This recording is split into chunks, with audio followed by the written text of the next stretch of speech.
Okay, so now it's time to take this end, back it up, take one of our little dewalkies here, stick it in there, tighten back down. Now these can tighten down on a slope, they can tighten down on a gentle slope, but I come from the perspective of extreme accuracy. To me, extreme accuracy, well not to me, to anybody with a brain, extreme accuracy is defined by bench rest. There is nothing else. Everything else can benefit from better accuracy. I don't care if you're at a F-class match or one of them POS matches. Doesn't matter, you can benefit from accuracy, but if you're standing on your hind feet shaking in the wind, shooting at a target that's the size of a bull elephant, it's less important that you get that last 10th minute out. My perspective is from that last 10th minute only. So consequently, I'll be dealing with a lot of bench rest barrels if we move forward. And bench rest barrels oftentimes have no parallel shank. They're tapered all the way down. Or I just turned around and grabbed a blank because later we're going to be going through a whole thing where we're testing our fixtures.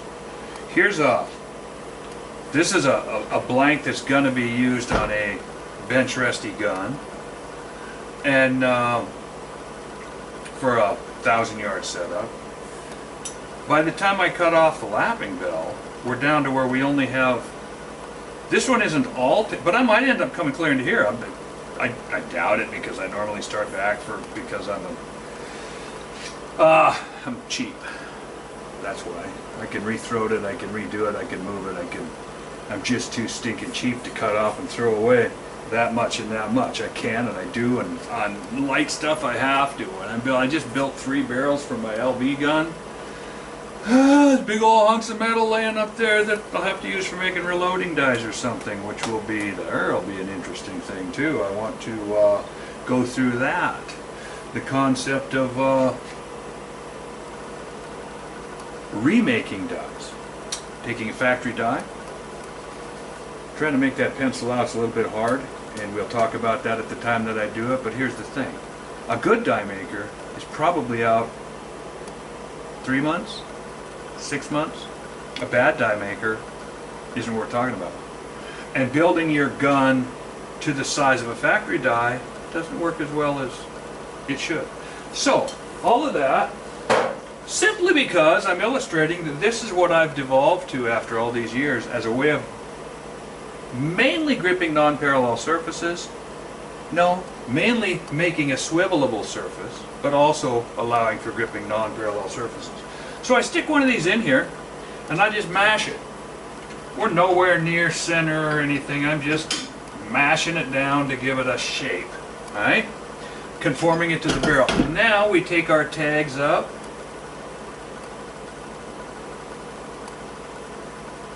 And we get rid of them. Now when I spin this thing up, there's a good chance those tags are going to start flopping, in which case I might go nip them.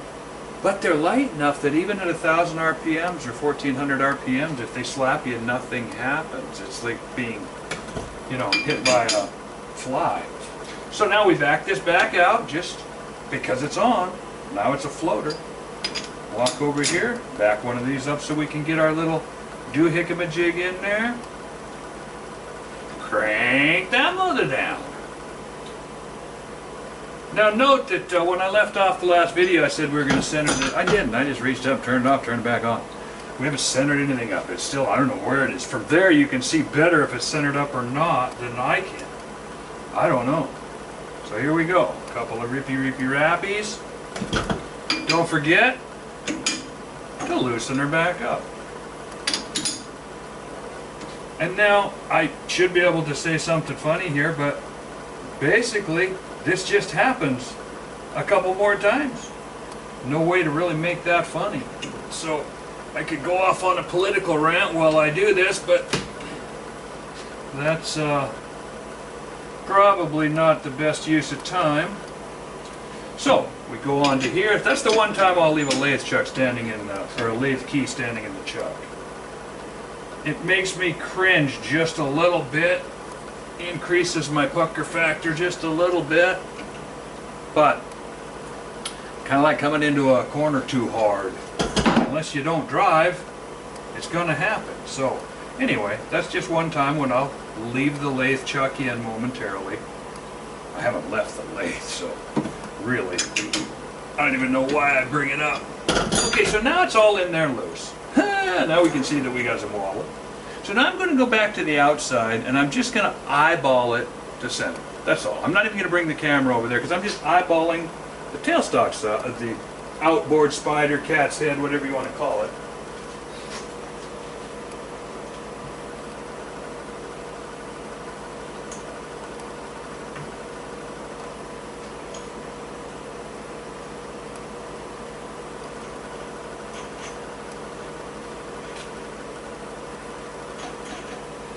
Boy, I'm just seriously not liking these locking screws. I'm going to have to do something about that, but separate issues. Separate issues, people. So, here we are. We've got that side. Now I'm going to reach up. This is going to get a little kludgy because my stuff is all on the other side of the camera. So there's going to be some off again, on again stuff because I've chosen a little different camera angle. The last time I did this, I managed to move things around and get something. But I've made some different choices. I'm going to go up pretty close to my swiveling point.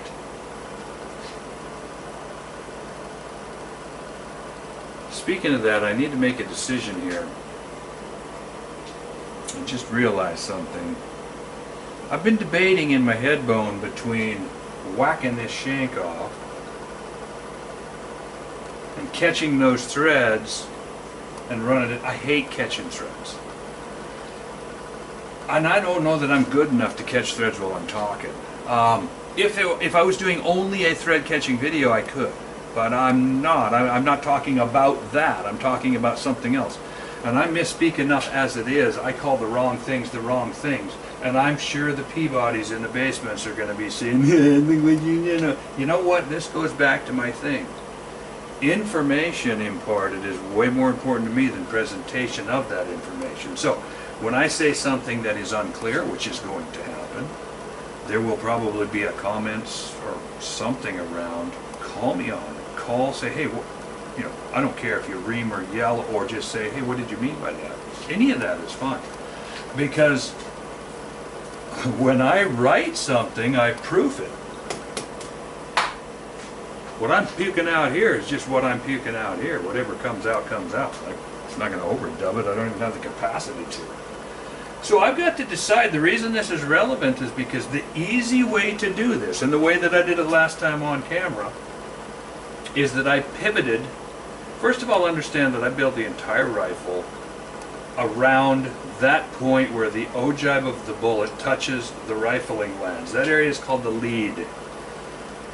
For all of you that care, if there's 5 of you, then we should go out some night, because if 5 of you care about this, then I found 5 kindred spirits in the world.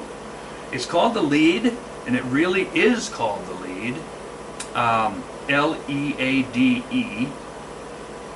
The only analogy, the only word that you're going to find if you try to research the etymology is that lead is the name for a gravelly, rocky beach. The transition from the water, the lead goes up to the shoreline proper.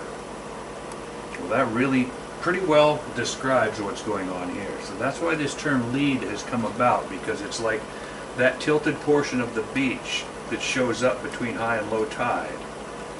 Lead, from flat to flat, there's a lead area. So I build the entire gun from the lead area here, my reamers and my throating reamers. I have, for instance, in 338, I have 7 throating tools. I have them in different diameters, I have them in different pitches. I have some that are stepped a couple of times. No, I have some whose have something called compound angles. I've even got 2 where an attempt has been made to match the ogive of the bullet with non-straight lines, cupped. This is relevant because that's the one, that's like the center point of the whole gun. And then I'm going to check out the bore ahead of that, and I'm going to check out the bore behind that.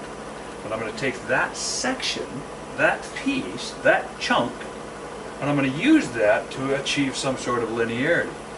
The bore has curve. This we know. Whether it's a helix or whether it's a straight hump or whether it's... Every now and again I'll get a straight one. I hate them. I hate straight barrels. They shoot, but it's harder to get them to quit. It's kind of like the old E-tronics thing. When it came out, everybody was all excited. Hey, let's get rid of the primer effect. Let's get rid of that falling firing pin. Let's get down electronic ignition. Yeah, yeah, yeah. That's going to get rid of all the... You don't get rid of vibrations, people. A friend of mine invented a machine called the laser screed. You can look it up. Concrete tool. And while it was being developed, the problem was trying to get feedback back and forth on this long boom. And the answer was enforced vibration. Things are going to vibrate. There's lag in steel. Steel's like rubber. So it's an enforced vibration. What we're dealing with in a gun is using the vibrations, making them act consistently. And in our quest to do that, I feel pretty strongly that I would like the vibrations to be on center line. The E-tronics thing never... I know some people who built circuit boards or bought circuit boards or made circuit boards or somehow put circuit boards and electronics in and made electronic E-tronic rifles. And they shot stupid round two big grooves. Kind of like the tension barrel thing. A lot of people doing it. A lot of people, less people doing it now than they were 10 and 15 and 20 years ago. Stretching barrels, stretchers. Awesome, cool, hope someday we can talk about it. I've never done, well, that's not true. I've done some moderately, I've done some tension barrels, not stretchers, nothing with a big, take an inch 450 barrel, stretch it 1/8 of an inch, so that as it heats up it remains in tension. But,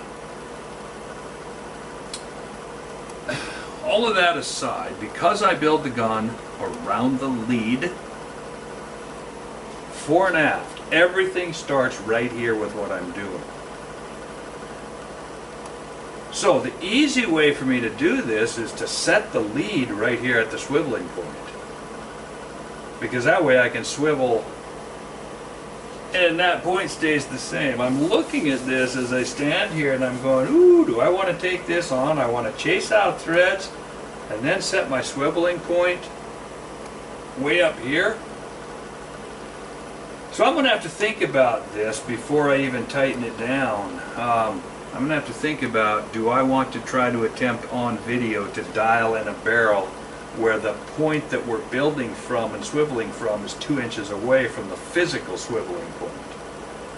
The easy way to do this is to, so I'm going to find out if I'm feeling cocky today or not. Because if I set the swiveling point out here, and I have to make all my adjustments here, and I'm making these adjustments not only in 3 dimensions, but with remote readouts. Oh, that's like Waldoing rocks into a dump truck on the surface of Mars using that stupid little busted rover they got going up there. I don't have the lag, I'll give it that. So, I'm going to shut this down again. This is my editing. I'm going to shut this down and make an incision here. Incisions, incisions, incisions. We'll figure something out. When I come back, the decision will be there and we'll move forward.